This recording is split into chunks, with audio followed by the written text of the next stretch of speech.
अस्सलाम वालेकुम। उम्मीद करता हूँ कि आप लोग ठीक होंगे। आज जो हम लेक्चर की सीरीज स्टार्ट करने जा रहे हैं वो है थीसिस राइट अप के ऊपर कि आपने जो इनिशियल पेजेस है थीसिस के वो कैसे लिखने हैं, आपका नाम कैसे लिखा जा सकता है, आपने यूनिवर्सिटी का नाम कैसे लिखना है, सुपरवाइजर का नाम कहाँ पे होना चाहिए, डेडिकेशन किसको करनी है। आपने थीसिस में डेडिकेशन स्टूडेंट करते हैं तो आपने किस जगह पे किसको करनी है, और फिर एग्जामिनेशन का पेज कैसे लिखते हैं और एब्स्ट्रैक्ट लिखने का तरीका क्या है। तो आज मैं आपको HEC टेम्पलेट के मुताबिक एक थीसिस मेरे पास है, उससे हैंड्स ऑन ट्रेनिंग कराऊंगा कि कैसे कैसे आपने ये चीजें सारी वहां पे लिखनी है, ताकि आप जो है जब अपना थीसिस लिखें तो आपको अच्छे तरीके से याद रह जाए। जी स्टूडेंट्स, हमने लेक्चर स्टार्ट किया हुआ था थीसिस राइट अप का। उसका जो हमारा फर्स्ट पार्ट है कि हम कैसे एक अच्छा टॉपिक चूज़ कर सकते हैं, और उसका जो दूसरा सेगमेंट है कि हम अपने इनिशियल पेजेस थीसिस की कैसे सेट करते हैं। तो हर यूनिवर्सिटी का एक डिफरेंट फॉर्मेट होता है फॉर इनिशियल पेजेस, लेकिन HEC के अकॉर्डिंगली जो मैं आपसे कभी एक टेम्पलेट शेयर करूँगा अपनी यूनिवर्सिटी का, यूनिवर्सिटी ऑफ सेंट्रल पंजाब का, उसको आप देखिएगा कि किस तरीके से जो है ये डिज़ाइन किया गया है, और होपफुली उसमें कुछ चेंजेस होती है। बाकी यूनिवर्सिटी का भी ऐसे ही जो है वो एक टेम्पलेट होता है। तो इसमें सबसे पहले हम देखते हैं कि हमारे पास जो इसका कवर पेज है उसमें क्या क्या चीज़ें आएंगी हमारे पास। तो ये देखिए टाइटल पेज जो है, टाइटल पेज जो हमारे पास होगा, जैसे ये आपके सामने वैसे एक डमी सा टाइटल पेज हमने लिखा हुआ है। तो इसको हम देखें तो इसमें क्या, इसके मेन ऊपर मैंने मेंशन किया हुआ कि क्या क्या चीज़ें होनी चाहिए। आप अपर केस में भी लिख सकते हैं, इसको लोअर केस में भी लिख सकते हैं। इसकी जो हमारे पास इसका जो साइज़ है, ठीक है, फ़ॉन्ट साइज़ ऑफ 16 का होना चाहिए। इसको आपने बोल्ड नहीं करना। फिर आपने क्या करना है, नेक्स्ट नीचे आ जाएँ तो हमारे पास जो मोनोग्राम है, हर यूनिवर्सिटी का अपना मोनोग्राम है, आपने वहाँ पे मोनोग्राम लगा देना है। फिर नीचे आ जाए तो आपने अपनी डिग्री का नाम लिखा है कि मास्टर ऑफ साइंस है या मास्टर ऑफ फिलासफी है, ठीक है। उसके बारे में आपने मेंशन करना है, वो कौन सी डिग्री है आपकी, एमफिल है, PhD है, MSc है, BS कुछ भी है, वो आपने यहाँ पे मेंशन करना होगा, ठीक है। और इसका साइज़ क्या होना चाहिए, बोल्ड होने चाहिए, और ये कैपिटल में होने चाहिए, और इनका टाइम न्यू रोमन, याद रखिएगा थर्डली आपका थीसिस क्या होगा, टाइम न्यू रोमन में होगा, ठीक है। और इसका साइज़ होना चाहिए 14 फ़ॉन्ट साइज़। फिर हमने स्टूडेंट की डिटेल देनी है कि स्टूडेंट का नाम क्या था, उसका रजिस्ट्रेशन नंबर क्या है, और ये भी टाइम न्यू रोमन में होना चाहिए, और इसका भी साइज़ क्या होना चाहिए 14। फिर आपने अपने डिपार्टमेंट का नाम, अपनी फैकल्टी का नाम और अपनी यूनिवर्सिटी का नाम मेंशन करना है यहाँ पे, और सेंटर में आपने ईयर मेंशन करना है कि आपने किस साल जो है आपका थीसिस जो है वो सबमिट हुआ है। और ये तो उसका कवर पेज है थीसिस का। अब ये उसका इनर पेज है। इनर पेज भी 100% वैसे का वैसे ही होता है जैसे कि हमने कवर पेज है, इसमें कोई इतनी चेंज नहीं होती, ठीक है। सारे स्पेक्स देखे वहीं वहीं लिखे हुए हैं। सिर्फ ये वर्ड यहाँ पे ऐड होता है कि थीसिस सबमिट किया जा रहा है किस डिग्री की कंप्लीशन के लिए, वो आपने यहाँ पे मेंशन करना होता है, ठीक है। और उसके बाद अब वही डिग्री का नाम, स्टूडेंट का नाम, और जस्ट एक चीज़ यहाँ पे ऐड होगी, वो क्या है, आपके सुपरवाइज़र का नाम, वो आपने यहाँ पे मेंशन करना है किसने सुपरवाइज आपको किया है। आगे आ जाए तो एब्स्ट्रैक्ट है। कुछ यूनिवर्सिटीज़ के जो है उसमें एब्स्ट्रैक्ट जो है वो लास्ट पे आता है इनिशियल पेजेस के, कुछ भी शुरू में आ जाता है। तो जहाँ भी आपके पास एब्स्ट्रैक्ट आएगा उसमें आपने फॉलो क्या करना है कि आपका जो एब्स्ट्रैक्ट की हेडिंग है वो हमेशा जो है वो कैप्स में होनी चाहिए, और वो सेंटर्ड होनी चाहिए, बोल्ड होनी चाहिए, साइज 16 उसका होना चाहिए। तो ये टाइम न्यू रोमन है, 12 इसका फ़ॉन्ट साइज़ है, जस्टिफाइड होना चाहिए, ठीक है, डबल स्पेस्ड होना चाहिए। हाँ, इसके वर्ड्स 250 से 300 वर्ड्स होने चाहिए फॉर MSc और BS जो और एमफिल थीसिस के लिए। PhD में ये थोड़े से ज़्यादा हो सकते हैं। इनको जो नंबर हमने देना याद रखिएगा इनिशियल पेजेस को, वो कौन सा नंबर होगा, रोमन गिनती में नंबर होंगे, वो आपके अरबिक में नंबर नहीं होंगे। डेडिकेशंस हैं, जैसे यहाँ पे एग्जांपल टू माय मदर, आप किसी को भी डेडिकेट कर सकते हैं, तो डेडिकेशन की हेडिंग भी 16 में आएगी, और कैप्स में उसको आपने लिखना है बोल्ड में। और जो उसके नीचे उसका जो टेक्स्ट आएगा, जो आप जैसे टू माय मदर है तो टाइम न्यू रोमन में होना, सेंटर होना चाहिए, मिडल ऑफ द पेज होना चाहिए, उसका फ़ॉन्ट साइज भी 12 होना चाहिए, और double space, thoroughly double space होना चाहिए आपका थीसिस। अब नेक्स्ट देखिए एक्नॉलेजमेंट है, जो आप एक्नॉलेज करते हैं अपने फेलोज को, अपने सुपरवाइजर्स को, या जो भी आप जिसको भी करना चाह रहे हो अपनी थीसिस को, तो उसमें भी आपने इसकी हेडिंग वो सेम सब की जो 16 ही है, ठीक है, और कैप्स में है, लेकिन उसके अंदर टाइम न्यू रोमन है, टेक्स्ट में 12 फ़ॉन्ट है, जस्टिफाइड है, डबल स्पेस्ड है, ये चीज़ें सारी। जैसे आप एक्नॉलेजमेंट हायर एजुकेशन कमीशन को भी आप कर सकते हैं, अगर आपने कोई प्रोजेक्ट में से अपना थीसिस निकाला हुआ है या किसी के साथ कोलैबोरेशन है तो उसको भी आप इसमें ऐड कर सकते हैं। फिर नेक्स्ट देखिए तो हमारे पास डिक्लेरेशन है। आपने ये कहना होता है कि आपका जो थीसिस है ये परफॉर्मेंस डिक्लेरेशन के लिए है कि ये जो हमारा काम है ये ट्रूली सोली हमने खुद किया है, और मैं इसको ओन करता हूँ, यानी कि स्टूडेंट की तरफ से ये होगा कि ये काम मैंने किसी से नहीं चलाया, ये काम मेरी डिग्री को फुलफिल करेगा, और मैं 100% इसको ओन करता हूँ, यानी ओनरशिप आप लेनी है। तो आप स्टूडेंट के साइन होंगे, रजिस्ट्रेशन नंबर उसका होगा। देन हमारे पास है प्लेजरिज्म।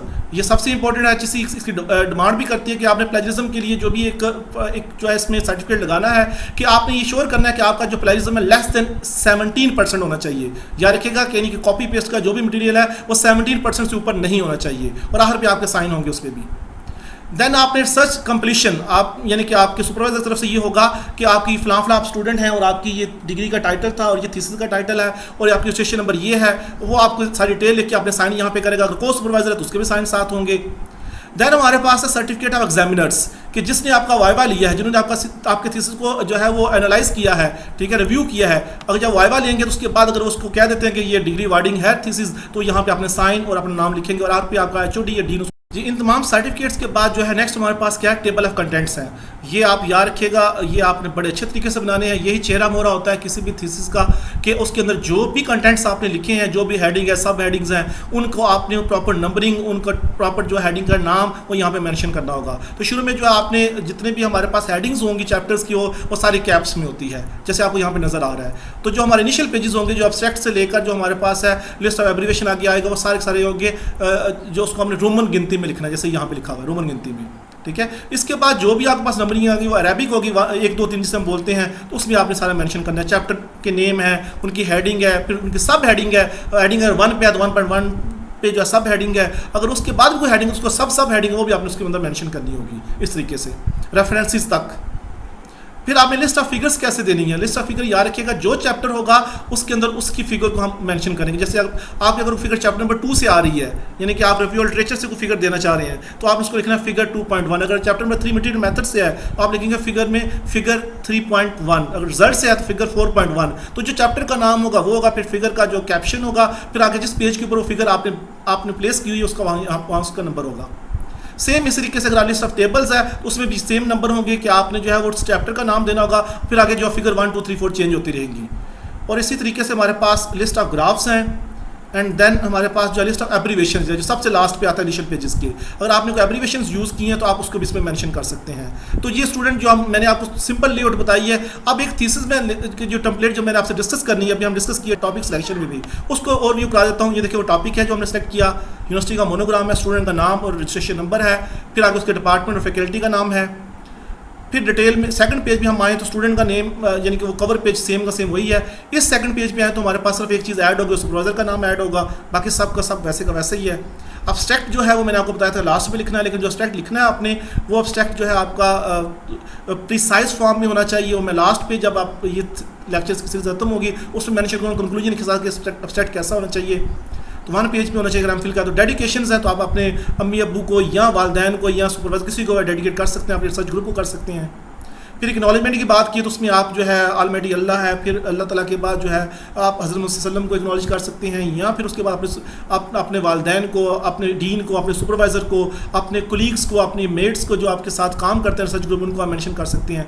बाद में आपका अपना नाम आई डिक्लेरेशन में आप बताते हैं, जो मैंने बताया शुरू में कि आपने डिक्लेयर करना है कि आपकी ये जो डिग्री है, ये जो आपका जो टॉपिक है, आपने इसमें सारा काम खुद किया है, कोई किसी से काम चोरी नहीं किया हुआ। फिर प्लेजरिज्म है कि इसमें कॉपी पेस्ट आपका जो लेस देन 17% होना चाहिए अकॉर्डिंग टू HSC, वो आपने यहाँ पे मेंशन करना है, जैसे 17% लिखा हुआ है। फिर आपने सर्टिफिकेट्स ऑफ रिसर्च कंप्लीशन लगाना है, वो आपके सुपरवाइजर की तरफ से होगा कि आपने जो रिसर्च की है, क्या टॉपिक था आपका, कौन सी डिग्री थी आपकी, क्या रजिस्ट्रेशन नंबर था, वो आपका सुपरवाइजर उसको ऑन करेगा। अगर साथ को सुपरवाइजर तो उसके साथ भी साथ होंगे। फिर एग्जामिनर की तरफ से जो आपके एग्जामिनर्स होंगे उनके नाम यहाँ पे आएंगे, इंटरनल एक्सटर्नल जो वाइवा लेने आते हैं, आपके जो HODs और जो आपके डीन है उनके उसको एंडोर्स करेंगे। फिर टेबल ऑफ कंटेंट्स है, जो मैंने आपसे टेम्पलेट शेयर करनी है अकॉर्डिंग टू HSC फॉर्मेट, तो उसमें देखें ये टेम्पलेट है, उसमें सारे हम उस थीसिस के जो कोकोबीटा मैक्सिमा पे हुआ है उसके सारी की सारी डिटेल यहाँ पे दी है कि किस तरीके से उसकी आपने सब हेडिंग जो है उसको ऐड करना है कंटेंट्स में आके या उसके शुरू में। फिर लिस्ट ऑफ फिगर्स उसकी जो होंगी, जिस चैप्टर्स होंगे, देखिए 1 से या तो 2 से या 3 से है, जहाँ से फिगर आपने जिस चैप्टर पे प्लेस की उसको उसमें उस चैप्टर का नाम और फिगर का फिर नंबर जो है वो वैसे चलता रहेगा असेंडिंग ऑर्डर में, फिर उनका आगे पेज नंबर होगा। सेम फॉर टेबल्स, और इसी तरीके से अगर आपने ग्राफ ऐड किया तो ग्राफ्स के लिए भी सेम वही होगा फार्मूला। और फिर आखिर पे एब्रीविएशंस अगर आपने यूज़ किया तो आपने एब्रीविएशन भी उस तरीके से लेना है। तो यूँ इस तरीके से आप जो अपने इनिशियल पेजेस को जो है वो डिज़ाइन कर सकते हैं एक प्रॉपर ऑर्डर में, जो कि आपका जो चेहरा मोहरा होता है आपके थीसिस का। उम्मीद करता हूँ कि आप इसको देख के आप अपना थीसिस अच्छे तरीके से लिख सकते हो।